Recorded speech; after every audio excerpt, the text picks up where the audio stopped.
Think clear हो गया था थोड़ा सा कि एफआई की तरफ से भी नंबर आ रहे हैं।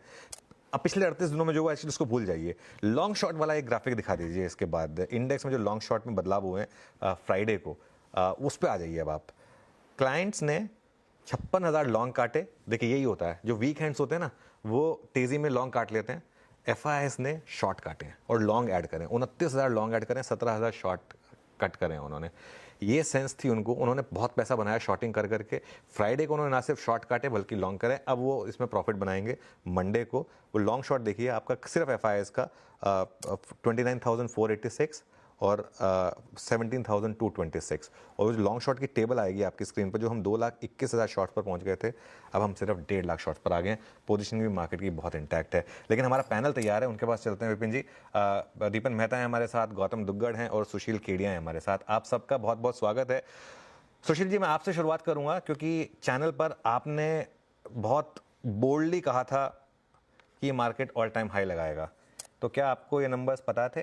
और दूसरी बात, क्या अब वो ऑल टाइम हाई अगले 15 दिन में लग जाएगा या थोड़ा वेट करना पड़ेगा? देखिए, नंबर्स पता तो विष्णु जी के सिवा शायद किसी को नहीं होंगे। ब्रह्मा जी को भी जब वर्क ऑर्डर मिलता है विष्णु जी की मर्जी से, तभी वो बना पाते हैं। ब्रह्मा को भी नहीं पता कल क्या होगा। पर हम मार्केट में क्या करते हैं, मार्केट की मनस्थिति का विश्लेषण कर पाना चार्ट्स के द्वारा संभव है कि मार्केट कहां पोजीशनड है। तो जो अनुज, आपने भी इस कंसेप्ट को बहुत सिंपल लेमैन्स लैंग्वेज में कई बार कहा है, मार्केट की पोजीशनिंग।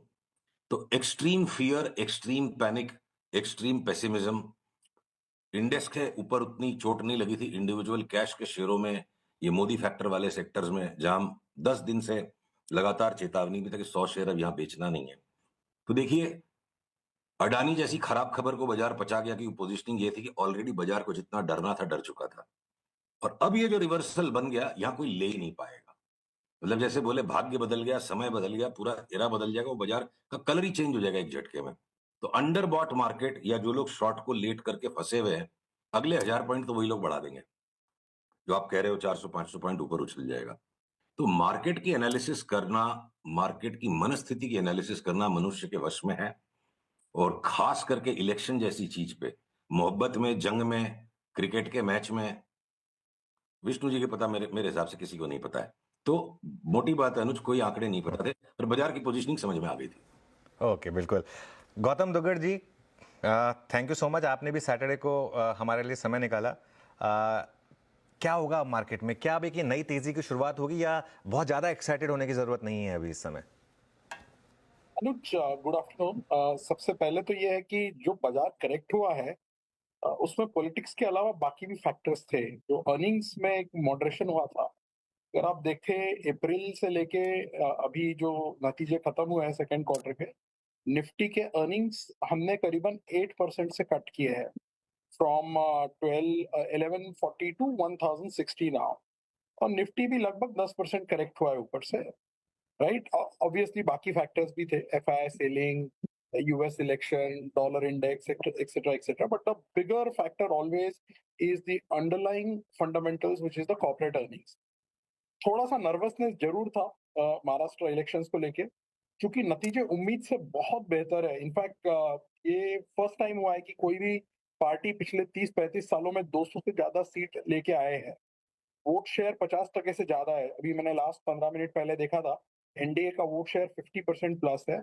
एंड ये 4 महीने में जो टर्न अराउंड हुआ है, बिकॉज लोकसभा इलेक्शन के टाइम पे अगर आप सिर्फ एक सिंपल टिडबिट देखे कि कांग्रेस के 17 सीटें आई थी, सॉरी 13 सीटें आई थी लोकसभा में महाराष्ट्र से।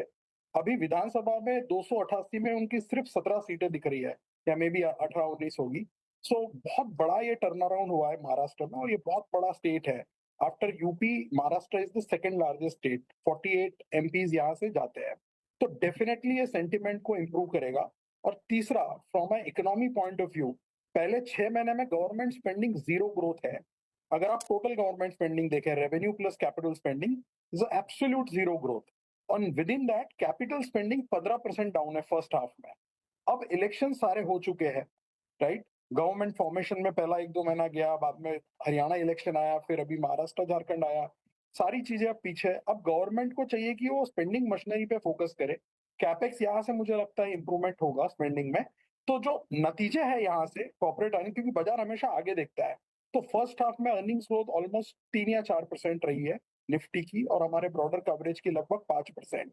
सेकंड हाफ यहाँ से इंप्रूव होता दिखता है, एंड लार्ज कैप में वैल्यूएशंस काफी फेयर हो गया है अभी। अगर आप FY26 निफ्टी देखते हैं, अभी 1240 रुपए का हमारा अनुमान है ईपीएस का, उस पे अभी निफ्टी केवल 18.5 से 19 टाइम पे है।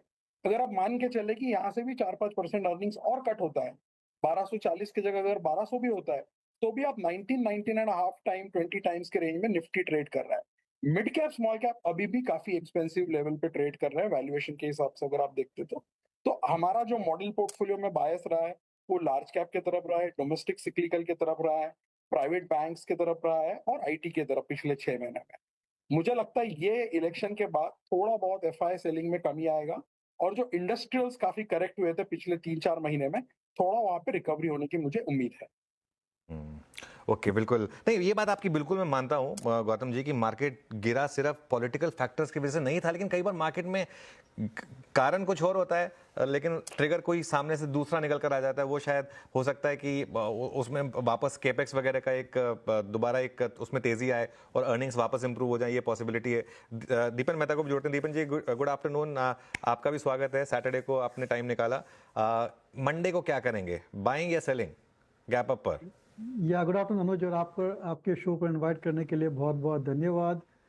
मेरे ख्याल से सेंटिमेंट सर्टनली पॉजिटिव हो गए इस नतीजे की वजह से, लेकिन जैसे गौतम ने कहा, we have a lot of concern around the earnings growth, और अर्निंग्स ग्रोथ इस इलेक्शन की वजह से सुधरने वाले नहीं है।